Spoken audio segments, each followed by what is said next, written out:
Hi everyone, I am advocate सपना कौशिक और आज हम बात करने वाले हैं कि डिवोर्स लेने का तरीका क्या होता है कि जल्द से जल्द डाइवोर्स हो जाए। क्योंकि अक्सर लोगों का सवाल होता है कि डिवोर्स कैसे जल्दी से जल्द मिल सकता है, कौन सा ऐसा तरीका है जिससे हम अपनी शादी जल्दी से जल्दी ख़त्म कर दें। तो इसका सबसे जल्द तरीका जो होता है वो ये होता है कि आप आपसी सहमति से, म्यूचुअल कंसेंट के साथ अगर आप डिवोर्स लेते हैं तो वो जल्द से जल्द कम से कम समय में आपको मिल जाता है। अगर आप कंटेस्टेड डिवोर्स के लिए जाते हैं तो उसमें बहुत टाइम लग जाता है, इसलिए अगर आप जल्द से जल्द डिवोर्स लेना चाहते हैं तो आप म्यूचुअल कंसेंट से लें। आज हम उसी को डिस्कस करेंगे कि उसका प्रोसीजर क्या होता है, कैसे जल्दी डिवोर्स मिल सकता है।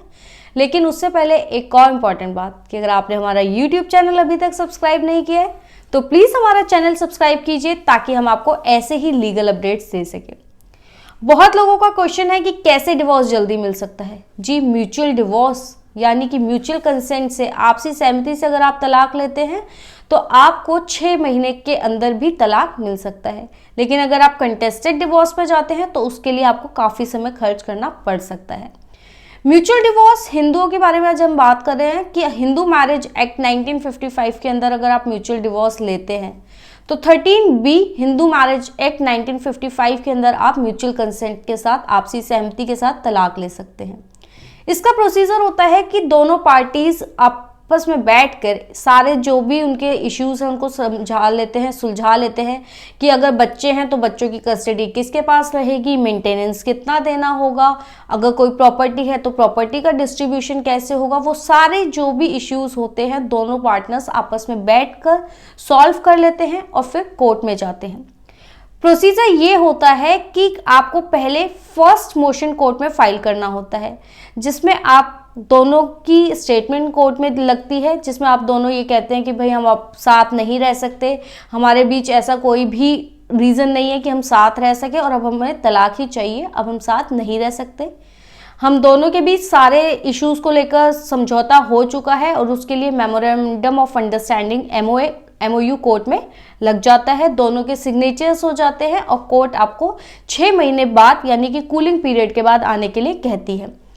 सेकंड मोशन आपको 6 महीने के बाद और 18 महीने से पहले कोर्ट में फाइल होना होता है, यानी कि मिनिमम 6 मंथ्स और मैक्सिमम 18 मंथ्स के अंदर अंदर आपको सेकंड मोशन फाइल करना होता है। जब 6 महीने के कूलिंग पीरियड के बाद आप कोर्ट में जाते हैं तो आप फिर वहां पर जाके जब अपनी ये स्टेटमेंट देते हैं कि अभी भी हमने अच्छे से सोच लिया है, समझ लिया है और हमें तलाक चाहिए, हम साथ नहीं रह सकते, तो कोर्ट आपको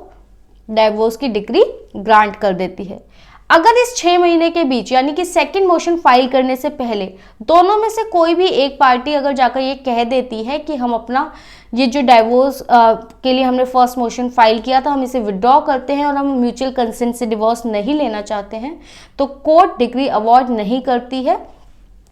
इसके बाद फिर कंटेस्टेड डिवोर्स के लिए केस अलग से डालना पड़ता है। अगर कोर्ट चाहे, अगर आप कोर्ट में एप्लीकेशन डालते हैं तो कोर्ट कूलिंग पीरियड को वेव ऑफ भी कर सकती है। सुप्रीम कोर्ट ने अपनी रीसेंट जजमेंट में कहा कि अगर पार्टीज ने ये डिसाइड कर लिया है कि वो दोनों साथ नहीं रहना चाहते और कोर्ट को लगता है कि अब समझौते की कोई भी ऑप्शन नहीं बचा है, दोनों पार्टीज का टाइम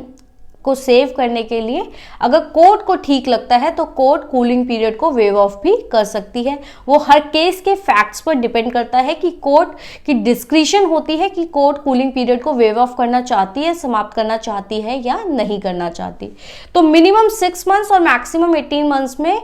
आपका डाइवोर्स म्यूचुअल कंसेंट के साथ हो सकता है। अब लोग पूछते हैं कि कितने टाइम पीरियड के लिए अलग होना ज़रूरी है, क्या म्यूचुअल कंसेंट के साथ 2 महीने बाद भी अगर हम जाते हैं या शादी के 4 दिन बाद हमारा मन करता है कि अब हम तलाक ले लें, हमारी ये शादी नहीं चल सकती, या 6 महीने बाद, तो क्या ऐसा हो सकता है? अगर आप म्यूचुअल कंसेंट के साथ डिवोर्स लेना चाहते हैं तो आपकी शादी को कम से कम 1 साल हो जाना चाहिए और पिछले 1 साल से आप दोनों जब अलग रह रहे होंगे तो आप आपसी सहमति से तलाक ले सकते हैं। इसके अलावा अक्सर लोगों का क्वेश्चन ये आता है, लड़कियां ज़्यादातर ये सवाल करती हैं कि हम क्या तलाक वहाँ से ले सकते हैं जहाँ हम रह रहे हैं, कि हम अपने माता पिता के पास रह रहे हैं या हम दूसरे शहर में आ गए हैं, हमारी पति से नहीं बनती। तो जहाँ भी लड़की रहती है वो वहीं पर डिवोर्स केस फाइल कर सकती है।